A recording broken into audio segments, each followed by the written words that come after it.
información, pero hoy tenemos como invitado en casa a nuestro amigo Agustín Guerrero Castillo, quien es, además de consejero estatal de Morena, es director de El Humanista, un medio de comunicación impreso que pues también tiene a bien informar a los ciudadanos y ciudadanas de Puebla Capital. Agustín Guerrero, bienvenido a tu casa. Muchas gracias, buenos días. Bienvenido. Gerardo. Queremos conocer tu punto de vista, siempre muy certero, debido a tu conocimiento de la política nacional, de tu experiencia también, tu expertise a través de los años y el tiempo, respecto a lo que se vivió en la jornada del domingo 1 de junio, en esta que fue la histórica votación para elegir a los miembros del Poder Judicial. Te agradezco tus palabras hacia mi persona, Gerardo. Mira, lo dices bien, es una elección histórica. Es la primera vez que nuestro país elige a uno de los tres poderes, el único que faltaba. Es una elección constitucional porque fue resultado de una reforma que aprobó el Congreso de la Unión en el curso de este año, para que el primer domingo de junio todos los mexicanos acudiéramos a las urnas para elegir a los ministros de la Suprema Corte, a magistrados de diversos tribunales y a jueces de circuito. Un total de 860 cargos fue lo que estuvo en juego el pasado domingo, y participaron más de 4,000 candidatos para este proceso electoral. Es histórico porque desde 1868 se hizo la última elección por voto universal, por voto ciudadano, de la Suprema Corte de Justicia. En aquel momento nada más era la Suprema Corte, y fue electo un oaxaqueño indígena que después llegó a ser presidente de la República. Benito Juárez García fue electo presidente de la Suprema Corte hace ya pues más de siglo y medio, ¿no? Y ahora, de acuerdo a los resultados que conocemos, ya con un avance muy cercano al 90%, 88% del recuento de los votos, quien encabeza esta votación es otro oaxaqueño indígena, mixteco, que trae poco más de 5 millones de votos, del total de los que hasta ahorita se han recontado. Se llama Hugo Aguilar Ortiz. Él es un destacado abogado de las causas indígenas, sí, de los pueblos originarios. Ha asesorado a diversos movimientos en defensa de la tierra, en defensa del agua, y tiene una trayectoria muy cercana a las comunidades. Entonces, en ese aspecto, pues es un personaje, por como está la ley, la Constitución establece que quien obtenga más votos en esta elección va a ser el presidente de la Suprema Corte por 2 años. Van a durar en el encargo 9 años, son 9 ministros, 5 mujeres, 4 hombres, y duran todos 9 años, y dentro de 9 años volveremos a tener esta elección. Okay. O sea, se renueva al 100%. Cambia el modelo, porque el modelo que había anteriormente, que venía de Ernesto Zedillo, era un modelo escalonado, donde iban entrando y saliendo ministros, X tiempo. Acá es todo de conjunto, son 9 años y habrá una elección nuevamente para renovar otros. No, me parece que es una elección exitosa, como lo mencionó la presidenta Claudia Sheinbaum, como lo ha dicho el gobernador Alejandro Armenta en el caso de Puebla. Es una elección que tuvo una concurrencia cercana al 13% del padrón electoral, ¿no? Y siendo una primera proceso que no se puede comparar con nada, porque no se puede comparar ni con una elección de presidente o gobernador o intermedias, incluso ni siquiera con las consultas populares que hemos tenido. Por ejemplo, en el 2022 fue la consulta sobre la revocación de mandato, pero era una sola pregunta. En este caso fueron 6 boletas para elegir entre 4,000 candidatos, 4,000 aspirantes a estos integrantes del Poder Judicial. Entonces me parece que es una elección exitosa. En el caso de Puebla vamos a andar arriba de entre 500 y 600 mil electores, que es un buen número de participación. y tiene la legitimidad de que son designados por la gente. Esto es una elección que nació en el 2024 en la campaña. En la campaña, la candidata en ese momento, Claudia Sheinbaum, consultó en sus recorridos si estaban de acuerdo en que este año se eligieran por voto universal a los integrantes de la Suprema Corte. La gente decía que sí, se votó que sí, y luego se refrendó en las urnas. El 2 de junio del año pasado, que fue la elección, estamos celebrando también un año de esa histórica elección, donde por primera vez se eligió una mujer al frente del país y el gobernador Armenta al frente de Puebla. Entonces, la gente decidió que se hiciera esta elección, hubo consenso por parte en el Congreso, y bueno, ahora es un dato que está en la Constitución, un hecho que está en la Constitución, y nosotros yo celebro el que tengamos ahora Suprema Corte, que todo indica va a ser presidida por un abogado indígena. No, ni siquiera va a ser Lenia Batres, ni siquiera va a ser Lenia viene en segundo lugar, o sea, en este reporte él trae una ventaja de unos 300,000 votos sobre Lenia, queda un 10% de votación, entonces yo creo que ya no va a haber cambios, pero bueno, habrá que esperar. Todos los pronósticos, porque quien sonaba más era Lenia, era el nombre, y de pronto surge este personaje, abogado oaxaqueño, Hugo Aguilar Ortiz, con sin duda para concursar para ministro debe tener un currículum muy vasto y un conocimiento amplio de la carrera judicial. Yo te pregunto, Agustín Guerrero Castillo, la votación no fue la más copiosa que se haya tenido, esto hay que decirlo.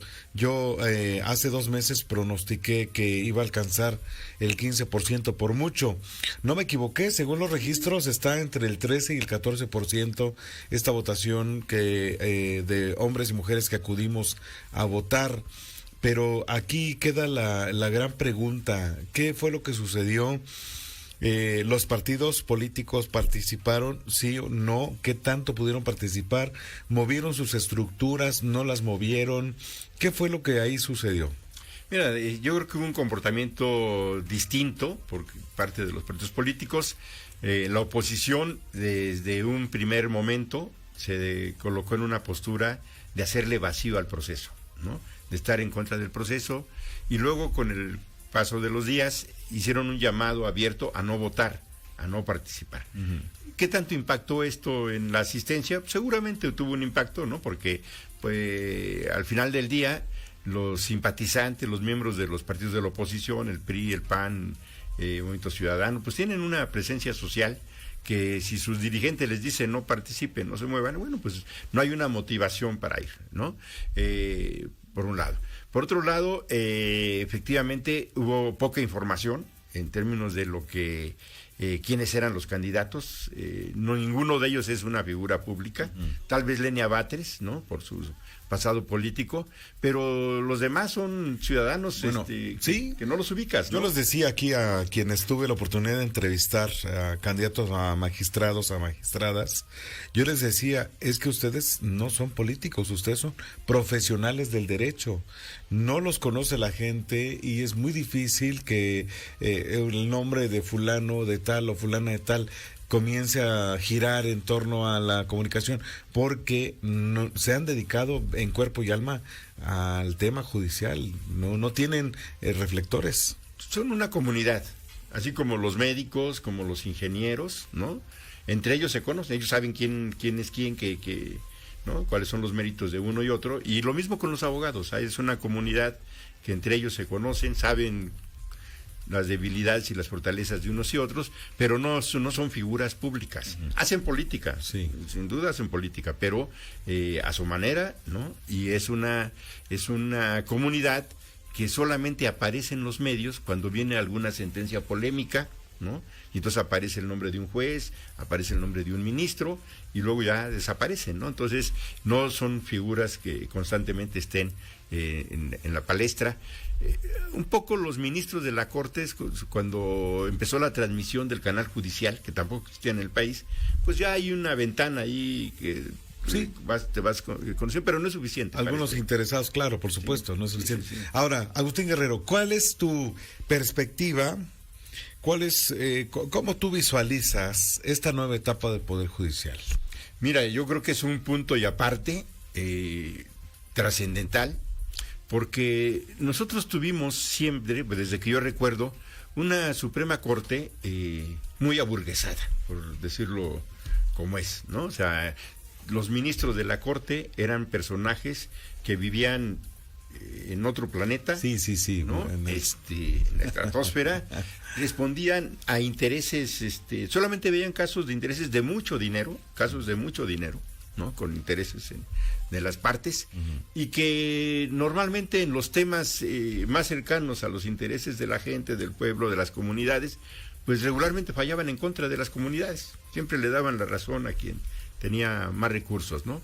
Entonces, ahora me parece que el perfil de quienes encabezan en este momento los números de los cómputos, de Lenia Batres en el caso de las mujeres, Hugo Aguilar en el caso de los hombres y los demás, me parece que es un perfil de una Suprema Corte progresista, donde está claro que no van a estar sujetos a los poderes económicos, a los poderes fácticos de este país, que litiga, o sea, las empresas litigan, a diferencia de un particular que no tiene condiciones para pagar impuestos y no puede ir a litigar por lo que cuesta eso. Las empresas sí, incluso tienen áreas especializadas para recuperar impuestos, para recuperar contribuciones con porcentajes a estos despachos de abogados, y van a litigar hasta la última instancia, y casi siempre con buenos resultados.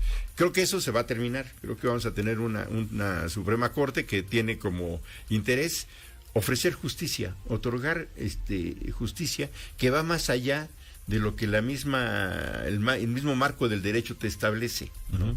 La justicia es un principio de humanidad, de humanismo, a propósito del humanismo, ¿no? Es un sentimiento de protección al débil, de emparejarle el piso a quienes tienen peores condiciones, digamos, de controversia social, y en ese aspecto me parece que vamos a una Suprema Corte progresista. Bien. No te diría que de izquierda, pero sí una Suprema Corte con un perfil ideológico progresista. Es que yo considero que este Poder Judicial debiese apartarse de la politiquería. Entiendo que en otros momentos, tal y como lo describes, servían a intereses del poder en turno. Hay que decirlo claramente.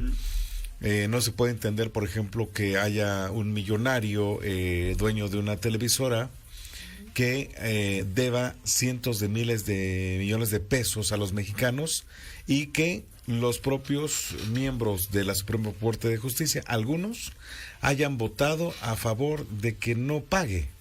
O sea, no se puede entender este tipo de cosas, ¿no? Que sean empleados de la burguesía, empleados de los ricos. Pero eso es lo que lastima a la sociedad, porque nos hablan de que vivimos en un Estado de Derecho, o queremos construir un Estado de Derecho, y en realidad lo que tenemos es una simulación de tal Estado, porque estos casos, como el que mencionas, del dueño de TV Azteca, pues lesiona a la sociedad, porque lo que te queda es que la justicia se vende, ¿no? Y el que tiene dinero para comprar una sentencia, para comprar una resolución, pues está del otro lado, ¿no? Entonces, eso es lo que hay que terminar, porque el desprestigio de muchos ministros, el desprestigio de jueces, no le ayuda a la sociedad. La gente, al final del día, requiere, como decía José María Morelos y Pavón en Los Sentimientos de la Nación, necesita un tribunal que lo escuche, ¿no? Necesita un tribunal que lo escuche y que le ofrezca justicia. Y si no le tiene confianza, no acude la gente. Y luego entonces por eso tenemos una práctica que aquí en Puebla, digo, a mí me preocupa, me molesta, yo creo que a todos, pero que tiene una explicación, que es hacerse justicia por su propia mano, ¿no? Que llega al extremo, pues, de lo que hemos visto, ¿no? Los linchamientos, que es una expresión de la desconfianza al Estado de Derecho, ¿no? Correcto. Entonces, para evitar eso, si tenemos un poder judicial que nos va a generar justicia, que nos va a generar legalidad, una consecuencia de eso, y tendrá que ser así, Gerardo, sí, es la disminución de los linchamientos, por ejemplo, en este tema. Bueno, pues para concluir, entiendo que ves con buenos ojos esta transformación del Poder Judicial y creo que la comparto. Es una etapa que es inédita, no es un experimento como tal, es quizá el resultado de las solicitudes de justicia de los pueblos, de los que no tienen acceso a la justicia a cambio de dinero, ¿no? Entonces estamos viviendo una nueva etapa. Así es, así es. Y bueno, como todo proceso es muy complicado, la primera vez se irá perfeccionando, ¿no? La justicia no es solamente el tema de quien la otorga, hay otras instituciones que también se tienen que revisar y que se tienen que hacer una reforma de fondo. El Ministerio Público es uno de ellos, las fiscalías. Hay fiscalías que la verdad están para llorar, ¿no? Para no acudir con ellas. Está el tema de los defensores de oficio, de las defensorías de oficio en los estados para los delitos de fuero común. No existen, o en muchos casos son muy raquíticas, y entonces quien no tiene para pagar un abogado debería de contar con un abogado público, que son las defensorías de oficio, que igual sea gente íntegra, sea gente que con conocimiento y con valores para defender las causas de quienes lo solicitan. Hay otras instituciones como las mismas policías ministeriales que de pronto tenemos ahí historias terribles de que llegan y siembran cosas, inventan delitos, detienen sin justificación alguna. Correcto. El contubernio de autoridades, en fin, es todo un sistema que tenemos que darle una sacudida. Es como un árbol que cuando llega, pasa el tiempo y empiezan a envejecer sus hojas y a pudrirse sus hojas, hay que sacudirlos para que quede las hojas buenas, limpias, solamente, ¿no? Agustín Guerrero Castillo, como siempre es un gusto platicar contigo. Es consejero estatal de Morena, pero además también dirige El Humanista, que es un medio de comunicación escrito y que, bueno, pues tiene a bien